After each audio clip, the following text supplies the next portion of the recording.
The Liberation of Sundrian City by Andrew Lewis. Chapter 16.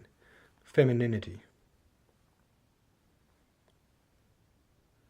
Linus was relieved when training was over.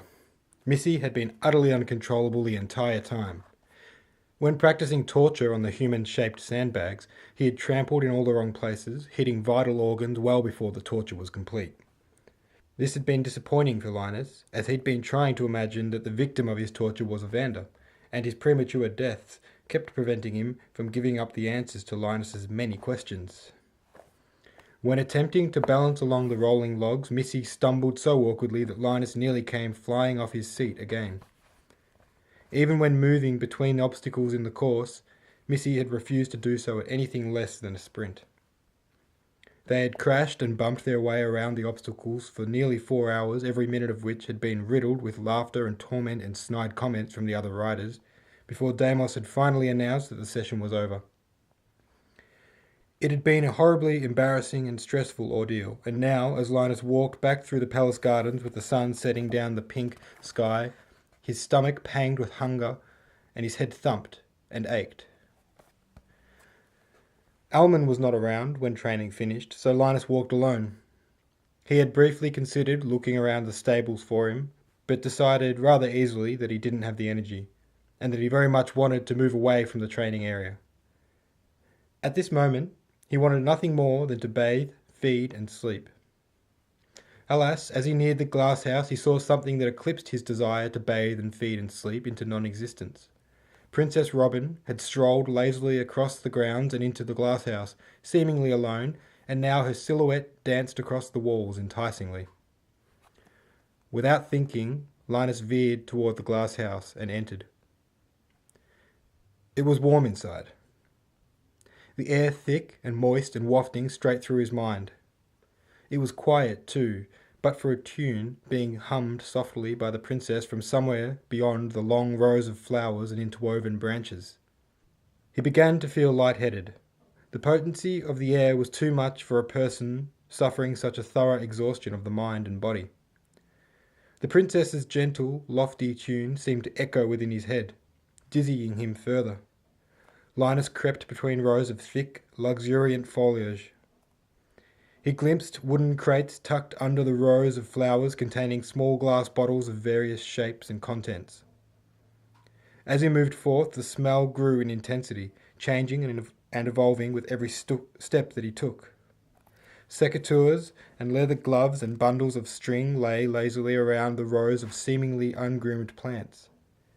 There were flowers of all shapes, sizes and colours, some strikingly beautiful and others just as strikingly ugly.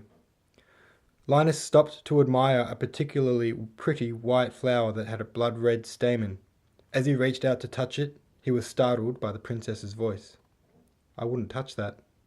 Linus stifled a gasp, and turned to see Princess Robin walk out from a row of rather large ferns.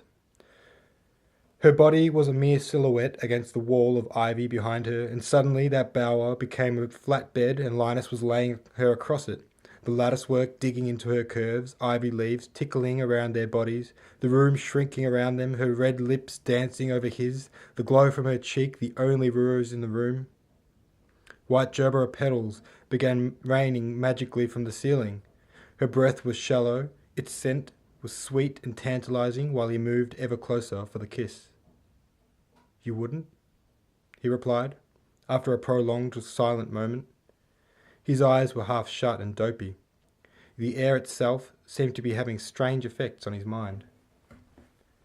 "It's poisonous. Your skin will itch for a week from one touch. And if any makes it to your mouth, even just one lick, your stomach will cramp up so agonizingly that you won't be able to do anything at all for just as long. And I mean anything. Walking, eating. You won't even be able to sleep." Linus withdrew his hand. "Guess I'll just look from now on." "That's wise. Most of these plants are poisonous." The princess's gaze lingered on Linus's face as he tried and failed to compose himself. Indeed, Linus found he could do nothing more than shift his weight awkwardly. Finally, he decided to lean casually against a wooden crate, only to find that the simple act of leaning suddenly felt so very unnatural to him. He instantly regretted his decision to lean. Surely he had never leaned on anything in his entire life. A smirk had appeared on her lips. For a moment, Linus simply smirked too, for his mind was thick and foggy and he could think of nothing to say.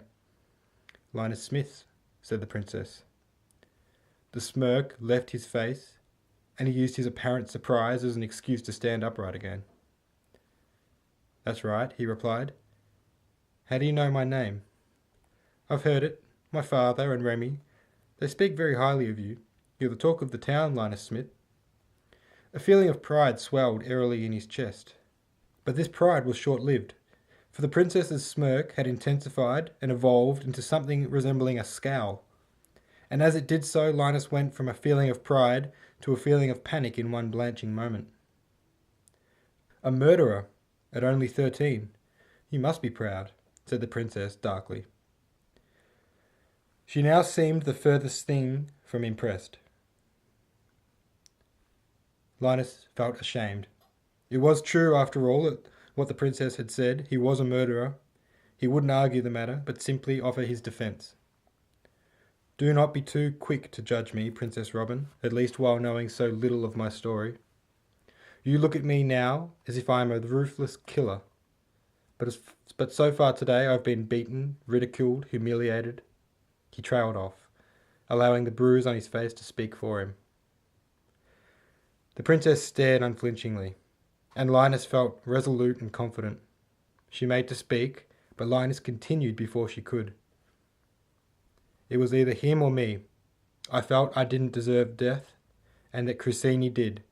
Tell me, princess, would you not have done the same thing?" There was a prolonged silence before Princess Robin's response. "I suppose I don't know, if I'm honest. But tell me this. Do you really believe that you have faced this decision for the last time? Do you honestly believe that you will never have to choose him or me again? And if unfortunate enough to face this decision 1,000 more times, will you not choose yourself each time?" The air whistled outside, and Linus started to wonder why on earth he had felt proud only moments ago. "Well, I am ashamed," he murmured. "But I can't change the past, nor can I control my future. I am enslaved to Emperor Frigg, your father, and there is no escaping my path.